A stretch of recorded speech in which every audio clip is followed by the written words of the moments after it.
We start our journey on a highway where Nan Adams is stuck with a flat tire. A mechanic shows up, fixes it, and instead of telling her to have a safe trip, he drops the cheery line, "She should have called a hearse instead of him. Thanks for the encouragement, buddy." Nan gets back on the road, but then she notices him, a strange man on the shoulder, slowly raising his thumb up for a ride. She drives past, only to stop at the next rest area, and the mechanic is back. He tells her she's lucky to be alive and that the $29 repair is a lot cheaper than a funeral. Okay, a little bit more foreshadowing, which makes Nan start getting a little bit uneasy. She looks in the mirror, and there he is again, the hitchhiker, the same one, the same thumb, the same stare. Nobody else sees him, though, which only makes her question her sanity. Nan keeps driving. 50 miles later, there he is again. He's not threatening, just waiting, which I think is almost worse. She starts thinking, how is this man beating me across the country without a car? It doesn't add up, and she knows something just isn't right. She stops at a diner and asks about hitchhikers in that area. The man on the staff tells her nobody would dare hitchhike on the turnpike. It's too long, too straight, and barely any speed limits. Must be nice.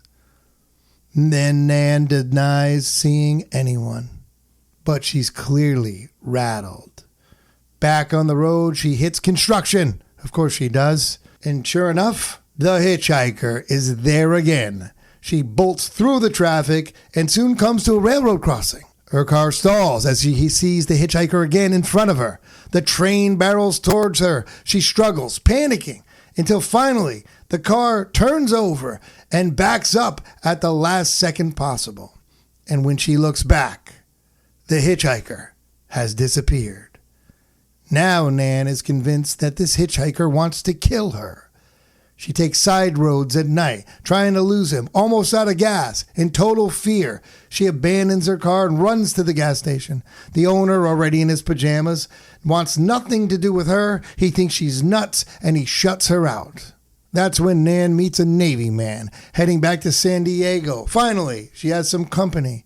She offers him a ride, and for a moment, she feels safer. The sailor flirts a little, tries to relax her, but when she sees the hitchhiker again and swerves to hit him, the sailor doesn't see anything at all. Now he's freaked out and wisely decides to bail.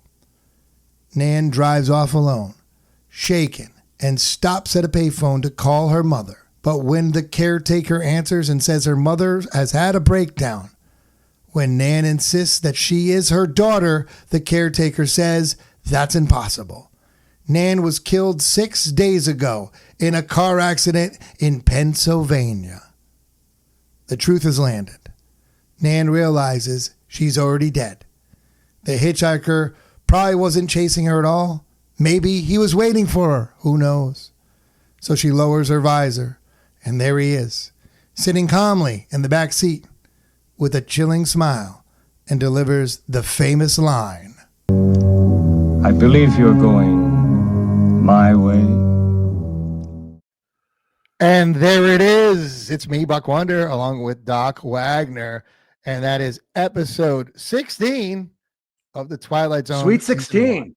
I know. Yes, absolutely. Sweet 16. Can you believe it? And why not pick up a hitchhiker on your Sweet 16, right? You shouldn't be doing that when you're 16, Doc, at all. Never. The Hitch-Hiker. I like how it's got the little, it separates the words there, right there with Hitch-Hiker. The Hitch-Hiker. Doc, this is a pretty famous one. It is, and we're gonna get into it. I'm sure I'm giving this a higher rating than you are, but we'll see. But let's jump in. There's so many fun facts, and you had your lion tamers on me, and I had to squeeze it down to just a few. Absolutely. Speaking of that, Doc, we're going to go over today. We're going to start with the fun facts, actually. But we're also going to do influences, favorite scene, and obviously our ratings. And we always do our casting call. Okay. All right. We're Any doing one favorite of those? scenes. All right. Sure.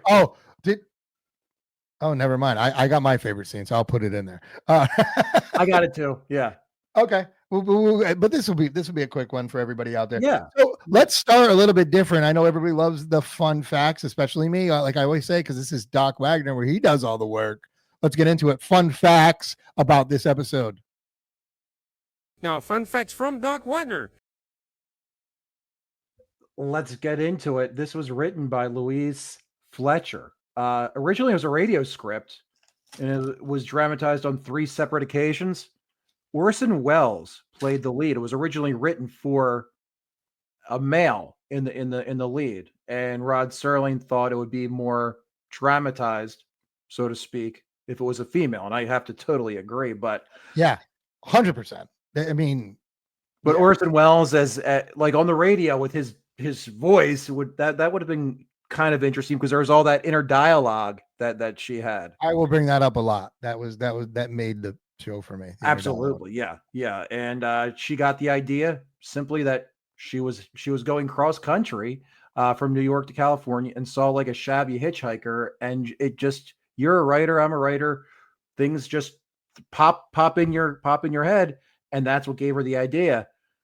I'm going to give you an additional fun fact for that cross country drive. She was married to none other than Bernard Herrmann, who is the composer of so many Hitchcock, but also composer of so many Twilight Zones. Wow. Yeah, you wonder on that trip when like thinking of that. You drive down the road, you see, and a long road trip, we all know, especially if you are maybe alone, you start to think like halfway around the country, like, am I dead? like yeah. Well, I mean, everybody's had that weird feeling of, did I die 5 years ago? Yeah, before cell phones and GPS, I mean, you don't communicate with anyone. We both have done it. We've both driven cross country multiple times, and before cell phones. But yeah, you're absolutely right. Yeah. You ever drive through Nebraska? I mean, seriously. You know what? Every state is beautiful. I'm not gonna. Oh no, but there's nothing there for a long time. Nothing there. No, you could it's think very flat. Yeah, you could think you crossed over Nebraska. All the Midwest. It's very, very, very flat. You're absolutely right. Man, and Rod only bought this for $2,000. Fletcher did get a large residual package, but Hitch offered $2,000 for the script, and she didn't sell it to him for some reason or another. Really? Yeah.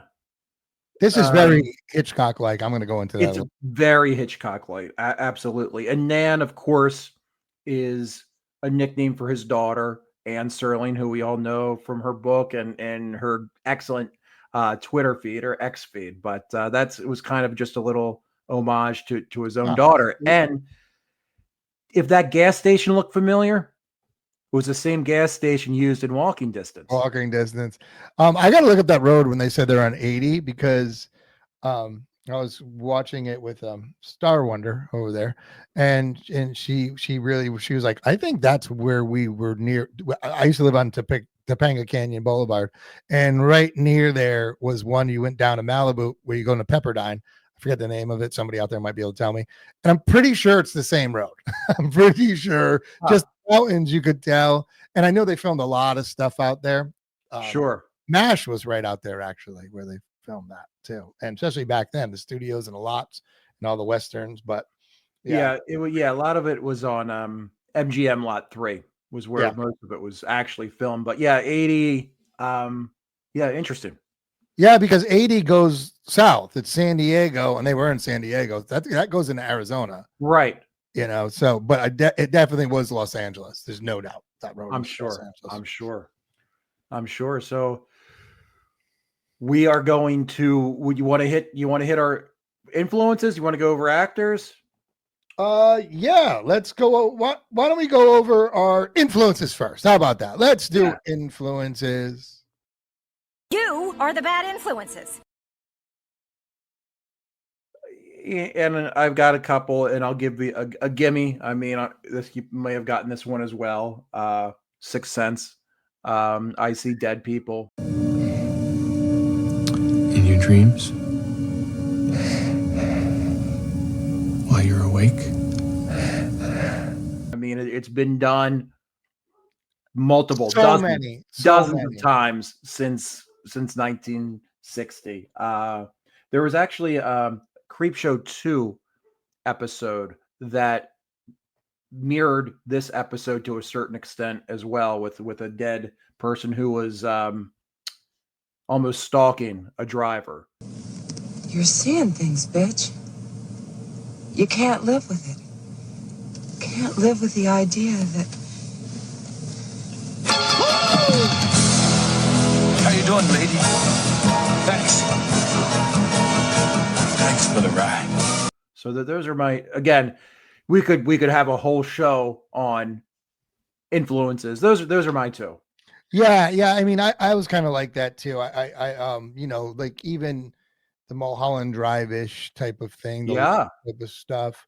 You know, I was thinking of a little bit outside the box because you're absolutely right. I thought Sixth Sense right away, and a lot of other things. I thought like Dead Like Me, that show that I actually kind of liked in the 2000s, where the girl dies and she's actually a Reaper. Yeah, you've mentioned that one a couple times. I got to start watching that one. Yeah. It's a cute show. It's what's his name? Padkin there, or whatever his name is. He's the one in Criminal Minds. He's the guy in it.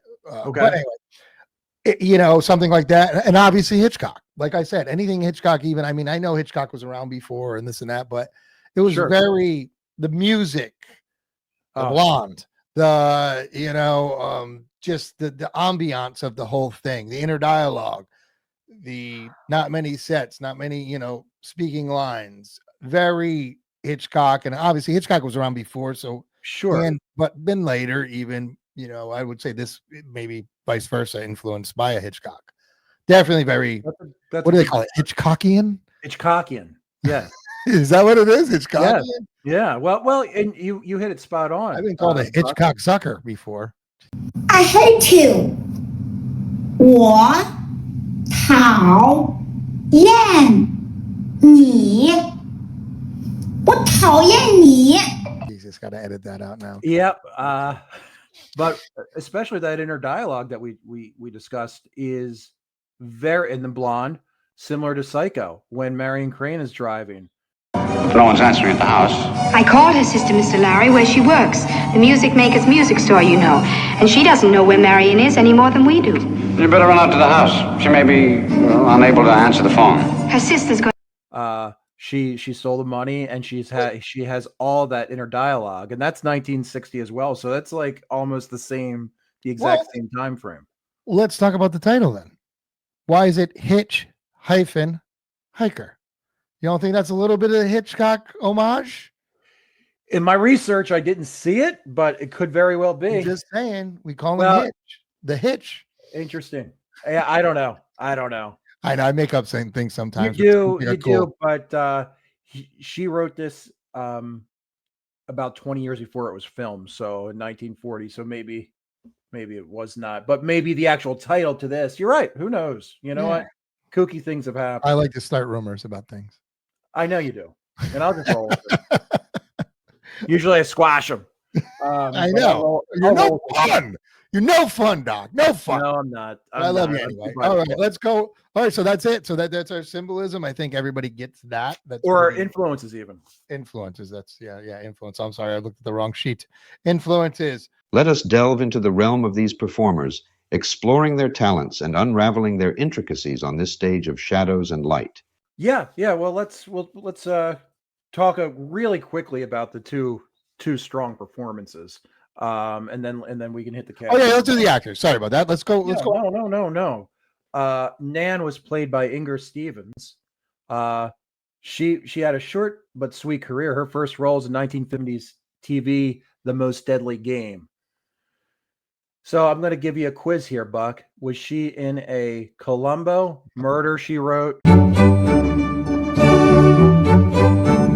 or Hitchcock? Wait, you said she ended though. She had a quick career, so her final roles in 1970.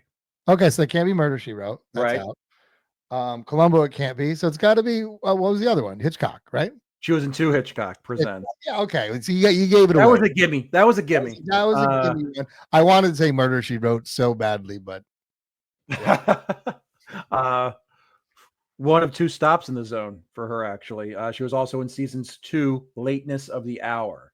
This was the far superior episode. And when we get to, and I'm still in the process of an outline, she was another Twilight Zone actor who had a very early death. She died in 1970 under mysterious circumstances. It was ruled a suicide, but it might not actually be a suicide. She was found on the kitchen floor by her housekeeper. It was ruled it was some type of intoxication between drugs and alcohol. But she was only 35 years old when she died, but just adds to the list of Gig Young and others. And we're going to get into one with the in the Fever as well. Just another more bizarre deaths like Steve Cochran and a few others. Yeah, the one that took the boat, right? Yeah, correct. Yeah. That weirdo, the Diddy with the guy with the 5 girls, and they were 12. Yeah. You know, make a note of that, Doc, because we should go through these and no, it's in the process. Good. And then the man with one line, but one of the most iconic lines in the series, I think, Leonard Strong. He played the Hitchhiker. I mean, going my way with the thumb is become iconic. But his first role was in 1942's Little Tokyo, USA, and his last episode was in A Get Smart, 1968. Do you have anything to say? No starch, please. Although you may now press Mr. Smart's head. Moment, please. Which we may not have covered. Yeah. He was in 3 episodes of Hitch. He was also in Shane. Wow. All right. Yeah. Was he big then when he took that role? Because I feel like, you get that role and like I'd love that role. One line. Yeah. He was. Yeah. He was character actor. Very solid character actor. That's good. And by the way, for everybody out there, if you're wondering why Doc Wagner is a little lagging behind, he's actually not. He's auditioning. He's practicing for a kung fu movie that he's coming out with pretty soon. So, what do you want? Is that one-eyed bastard here? Who the hell are you? You dare call our boss that? You bums obviously don't know me. Yeah, so that's interesting. And so those are the actors, obviously, in there. Wasn't many. And that inner dialogue from the female actress there and was incredible. I thought she was fantastic.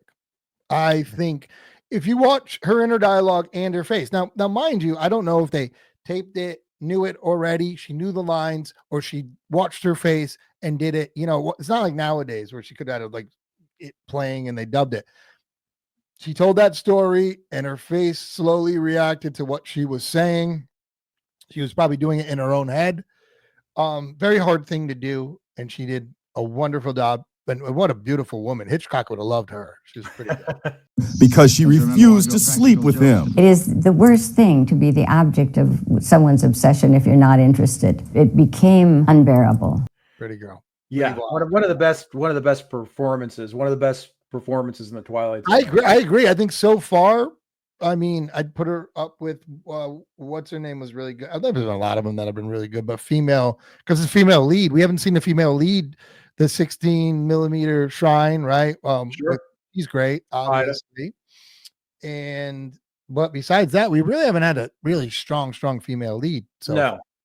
And this one was solid. I mean, I think probably not underrated, but I think a lot of people would just be like, well, what? But I think what she did, a lot of people would disregard it, being like, you could just go in an editing studio and do those lines 50 times, but it's not that easy. No. Not that easy. Her facial expressions and everything like that.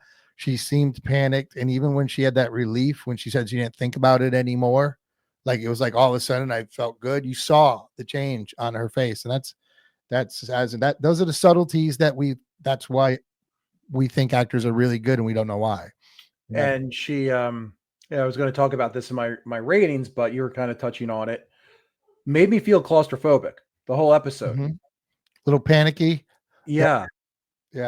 And that's a credit to the camera work, credit to the actress as well. Oh yeah, her eye shifts and everything like that, looking around subtly. Like, yeah, everybody did a really good job on this. I was very impressed by this. I think you'd be surprised. My rating's pretty high too with it. Excellent. Well, casting call. I'm interested to see who you had for these two. Well, all right. So casting call. Here we go. Ready with the shot, Mr. DeMille. All right. All right. Well, I'm gonna go, and I did do and I'm gonna use him later because I'm really wasting him on this one. But I put Steve Buscemi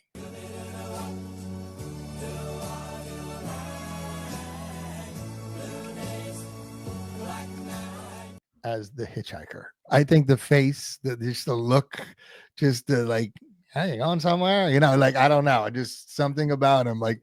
As weird as he looks and as creepy as he could be, he's still got a little charm to him like this guy had.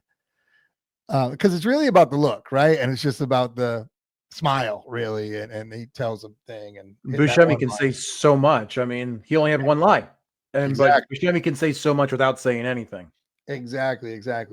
Now, I went for somebody who I don't even know if you know, Doc, but if you look it up, you're going to laugh real quick. Because I did think this person was really great. This woman, and I thought about somebody who's charming, somebody who's pretty, and I wanted to put them in it.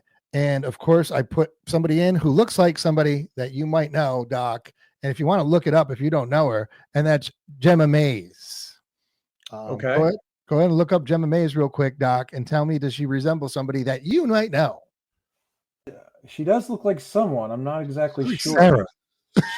She looks like, I was going to say, well, I forget. What is she? Star, yes, yeah. We're going to that. But, all right, yeah. So yes, wow. You know what? She looks like Star Wonder. She does. Wow. She does. And Star Wonder used to be an actress, and then she doesn't do it really much anymore. She's doing her own company right now. So, but she does. And I guess I had a little soft spot for that because there's a little charm about her, and I do think she could actually play that role too. Subtle actor, but she is actually good. She was in Glee. I want somebody charming, cute. Who can kind of play that big eyes, that, you know what I mean? That's right. Which tell something with your face. Yes. If you were smart, you'd put Star Wonder in the role. I was going to do that, but she doesn't want to be in it. So I was going to do it. Maybe I'll put up a picture right now of Star Wonder side by side with her, just to be a jerk.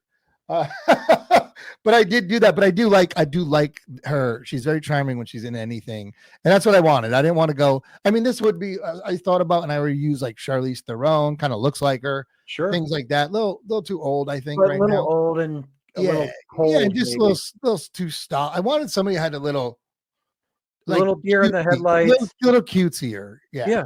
Absolutely. Yeah. Well, we did something fun. I put something out on X.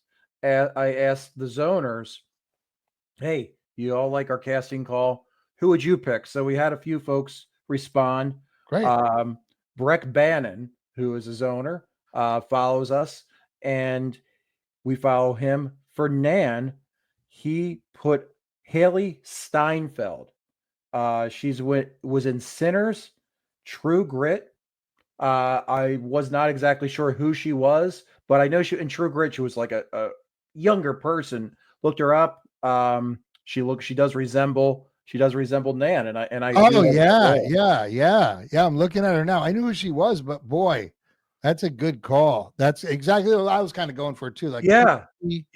And he picked someone whose name I did not know, but I do know his work.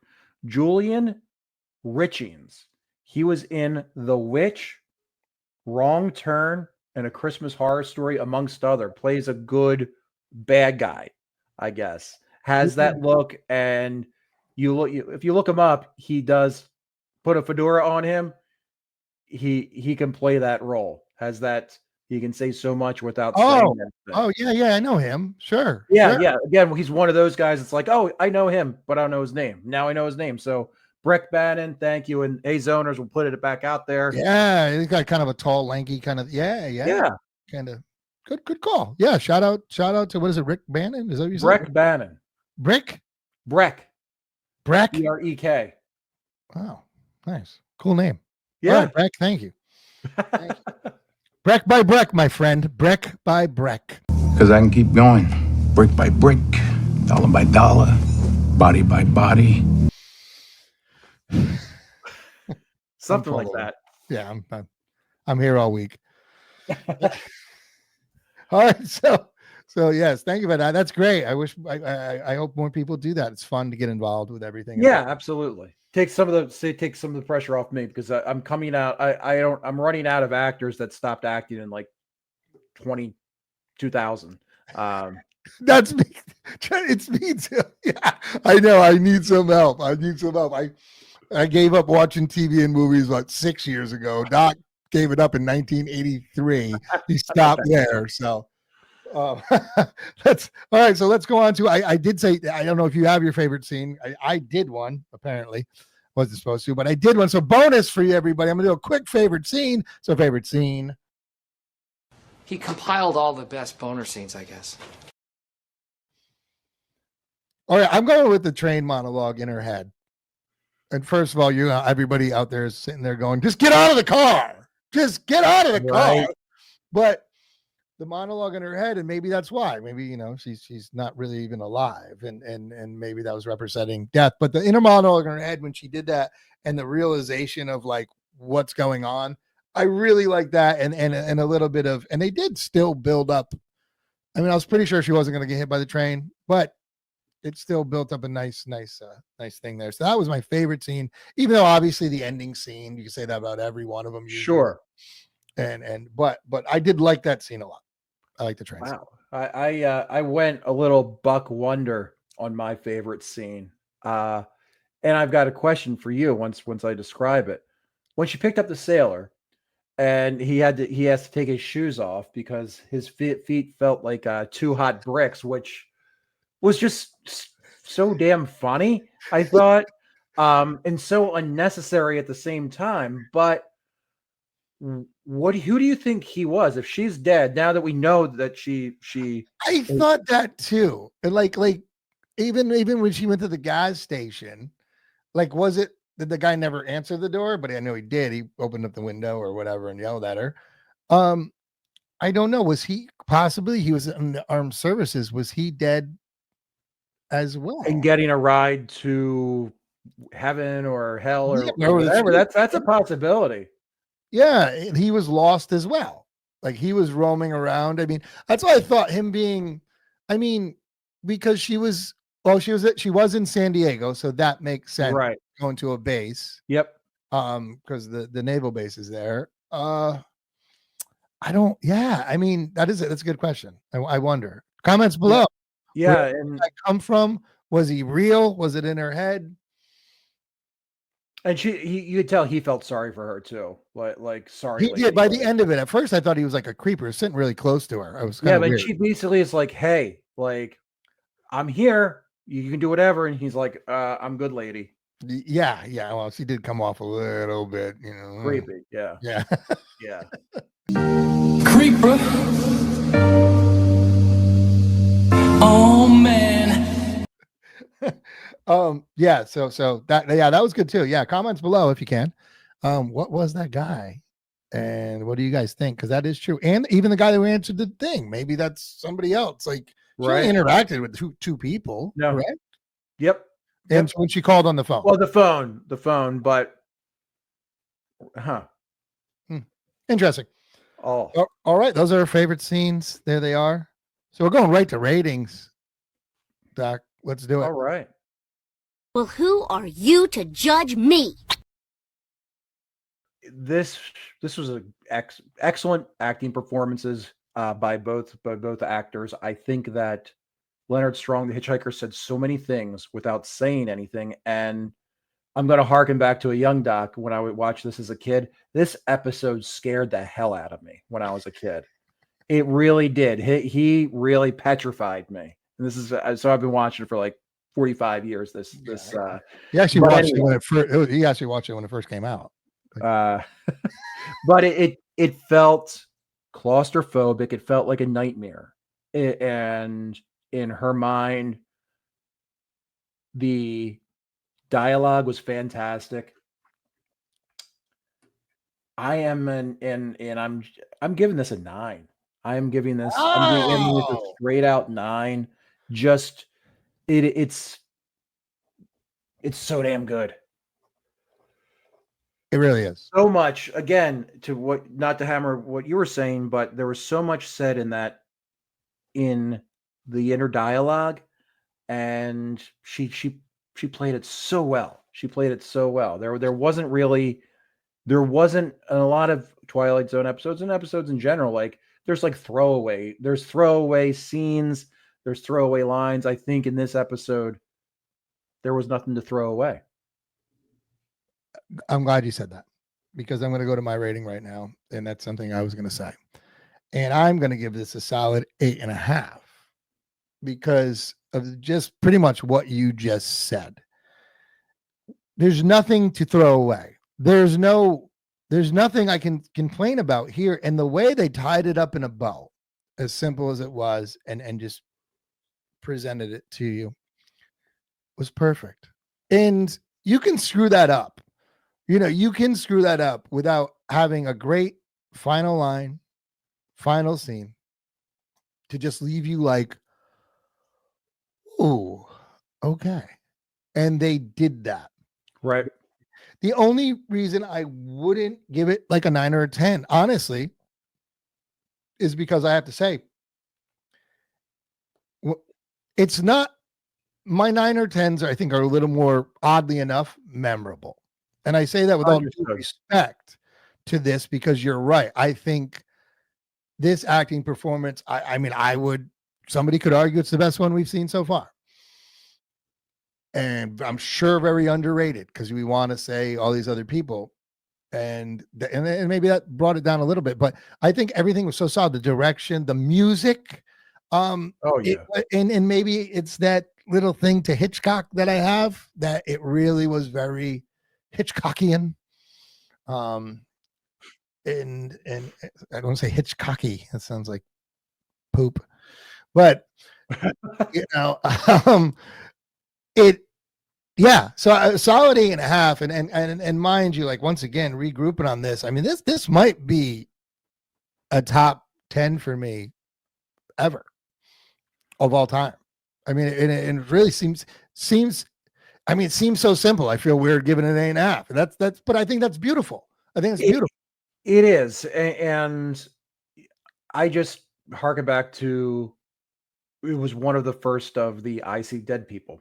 I'm dead. And that is true too. That is so it sparked so many other things like this. And you're right, because nothing was really that. There was nothing afterlife stuff. I mean, Heaven Can Wait and things like that came afterwards, silly stuff like that, right? Like, or you're walking around, but you don't know, you're dead and no one is. And yeah, you're right. I can't think. Now it's so commonplace that zombies and stuff like that were around, and monsters, but there really wasn't this thing. As I know, in comments below, let me know how stupid I am, because I'm sure they're gonna be like, oh well, blah blah blah blah blah did that. But yeah, a few. I'm sure there were a few things before, but this is what popular culture. And it's subtle. It wasn't about it. It wasn't really about, like, right. You're gone and you're wandering around, like, it's like, oh, I'm gone. Yeah, so I mean, you could say, like, It's a Wonderful Life, when he realizes that there was no George Bailey, when stuff like that came beforehand, but not a lot. Yeah, no, that does, and I guess that adds even more to it. But yeah, I'm going solid 8.5, and then that's I think it was really good. I really, really enjoyed this episode, Doc. Excellent, good. I thought I was gonna go much higher than you, but no, I'm actually, no, I mean, this is a little bit, and it was I want to call it artsy, because that sounds like a weird word that some kid would use, being like, because it was very artistic. It really was, but artistic in a way anybody could watch it and not have to read into anything, but just it told a story beautifully, from the music, the shots, to the acting, to the script. Everything played a beautiful song, and that's what it was. Cool.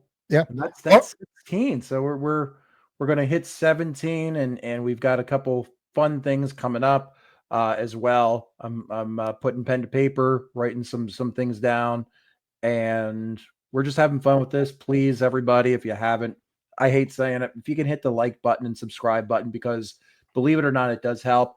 And hey, while you're at it, if you could add a comment, make fun of me. You can tell Buck how great he is. He needs the reinforcement. Please do. Please do.